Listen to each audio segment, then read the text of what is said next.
दोस्तों आज की इस वीडियो में हम लोग देखने वाले हैं मैक्सवेल के दक्षिणावर्ती पेच का नियम, साथ में देखेंगे फ्लेमिंग के बाएं हाथ का नियम और फ्रेंड्स इसके साथ देखेंगे दाएं हाथ के अंगूठे का नियम। तीनों नियम एक साथ कंप्लीट करने वाले हैं जो आपके बोर्ड एग्जाम के लिए काफ़ी ज़्यादा इम्पॉर्टेंट होने वाले हैं। तो फ्रेंड्स सबसे पहले देख लेते हैं कि मैक्सवेल के दक्षिणावर्ती पेच का नियम किस सिद्धांत पर कार्य करता है और कैसे कार्य करता है। तो आपका क्वेश्चन आ जाता है कि पेच के नियम क्या है, किरण आरेख सहित व्याख्या कीजिए। मैंने यहाँ किरण लिखने के लिए भूल गया हूँ। तो फ्रेंड्स आपको इस प्रकार का प्रश्न आ जाता है जिसे आप आसानी पूर्वक लिख सकते हैं। मैंने बहुत ही आसान तरीके से बताया है, चित्र भी बना दिया है, आपको ऐसे ही सेम बना देना है, बिल्कुल इजी चित्र है। तो क्या करेंगे, आपको सबसे पहले नियम डाल देना है। तो आपको लिखना है कि यदि हम पेच करते समय पेचकस को दाएं हाथ में पकड़कर इस प्रकार घुमाएं। देखिए फ्रेंड्स ये आपको दाएं हाथ में है और इस प्रकार घुमाना है। तो ये दिशा भी बताएगा कि आपको कैसे घुमाना है। पकड़कर इस प्रकार घुमाएं कि पेच की नोक धारा बहने की दिशा में चले, तो जिस दिशा में पेच को घुमाने के लिए अंगूठा घूमता है वही चुंबकीय बल रेखाओं की दिशा होगी। तो फिर इतना फ्रेंड्स आपने लिख दिया। फिर इसमें मैंने लिख भी दिया कि इस चित्र में एक तार है। तो ये एक फ्रेंड्स तार है, ये आपकी तार है जिसमें धारा नीचे से ऊपर की ओर प्रवाहित हो रही है। तो इसमें लिखा भी हुआ है कि इस चित्र में एक तार में धारा नीचे से ऊपर की ओर बह रही है। तो ये फ्रेंड्स आपकी धारा है, ये नीचे से ऊपर की ओर बह रही है, आपकी तार है, बह रही है। पेच की नोक ऊपर की ओर चलाने के लिए दाहिने हाथ के अंगूठे को वामावर्त दिशा चलाना पड़ेगा, यही चुंबकीय बल रेखाओं की दिशा होगी। तो फ्रेंड्स आपको क्या करना है, पेच को पकड़ के जिस दिशा को आप घुमाएंगे वही आपकी चुंबकीय बल रेखा होगी।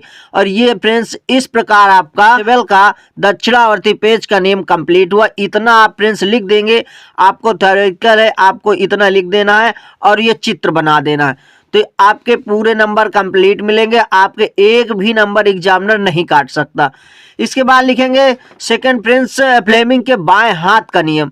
सेकंड नियम है आपका फ्लेमिंग के बाएं हाथ का नियम। तो ये किस पर कार्य करता है और ये किस सिद्धांत पर कार्य करता है।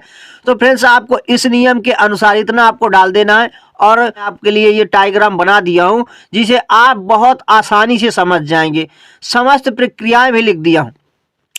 यदि हम बाएं हाथ का अंगूठा बीच की उंगली और सामने की उंगली को इस प्रकार फैलाएं कि तीनों परस्पर लंबवत रहें। तो फ्रेंड्स ये आपकी तीनों परस्पर लंबवत हैं तथा सामने की उंगली चुंबकीय क्षेत्र की दिशा में और बीच की उंगली विद्युत धारा की दिशा में संकेत करें। तो ये आपकी सामने की उंगली है जिसे फ्रेंड्स आप तर्जनी बोलते हैं। तो ये चुंबकीय क्षेत्र की दिशा, ये सामने वाली आपकी चुंबकीय क्षेत्र की दिशा को दर्शाती है और माध्यमा है वो धारा की दिशा को दर्शाती है। और फ्रेंड्स आपका जो अंगूठा है ना वो बल की गति को दर्शाता है। तो इस प्रकार आपकी ये हो गई कि सामने की उंगली चुंबकीय क्षेत्र की दिशा में और बीच की उंगली विद्युत धारा की दिशा को संकेत करे। तो ये आपकी विद्युत धारा की दिशा को संकेत कर रही है।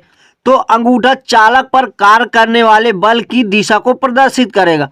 ये देखिए अगर ये सेम आपकी उंगली परस्पर लंबवत रहेंगी तो आपका जो अंगूठा है वो बल की दिशा को निर्देशित करेगा। तो इस प्रकार आपका फ्लेमिंग के बाएं हाथ का नियम भी कंप्लीट हुआ। आपको इतना चित्र बना देना है और इतना भी फ्रेंड्स अगर आप लिख देते हैं ना उसके बारे में तो आपके नंबर बिल्कुल भी नहीं कटने वाले।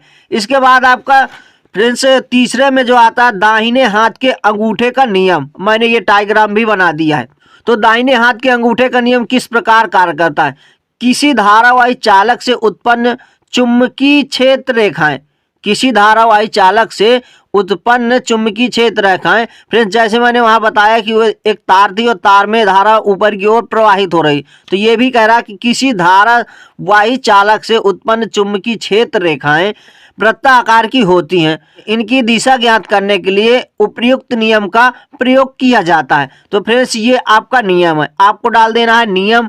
नियम के अनुसार यदि दाहिने हाथ की उंगलियों को सीधे चालक के चारों ओर लपेटा जाए कि उंगलियों के लंबवत फैले अंगूठे की दिशा चालक में धारा की दिशा की ओर हो तो। ये आपकी अंगूठा, फ्रेंड्स अंगूठा के लिए कह रहा है कि अगर ये दिशा चालक के धारक की ओर हो तो दिशा की ओर हो तो उंगलियों के लपेटने की दिशा चालक के चारों ओर उत्पन्न चुंबकीय क्षेत्र रेखाओं की दिशा को सूचित करती है, जो कि वामावर्त या दक्षिणावर्त हो सकती है। तो ये फ्रेंड्स आपका क्या है, ये आपका है दाहिने हाथ के अंगूठे का नियम। इतना फ्रेंड्स आपको इनकी चित्र सहित व्याख्या कर देना है। तो आपका क्वेश्चन भी फ्रेंड्स आ जाता है कि दाहिने हाथ के अंगूठे का चित्र आरेख सहित समझाइए। तो आपको इतना लिख देना है, ज़्यादा कुछ नहीं लिखना है। तो फ्रेंड्स ये आपके तीनों नियम कंप्लीट हुए, फ्लेमिंग के बाएं हाथ का नियम, दाएं हाथ का नियम, और ये फ्रेंड्स आपका रहा मैक्सवेल के दक्षिणावर्ती पेंच का नियम। ये चित्र भी बना दिया। इस प्रकार आपके तीनों नियम कंप्लीट हुए। ये आपके बोर्ड एग्जाम के लिए काफ़ी ज़्यादा इंपॉर्टेंट है। तो फ्रेंड्स ऐसे ही और इम्पॉर्टेंट से वीडियो पाने के लिए चैनल से जुड़े रहें। अब मिलते हैं नेक्स्ट वीडियो में नेक्स्ट टॉपिक के साथ। तब तक के लिए जय हिंद, वंदे मातरम।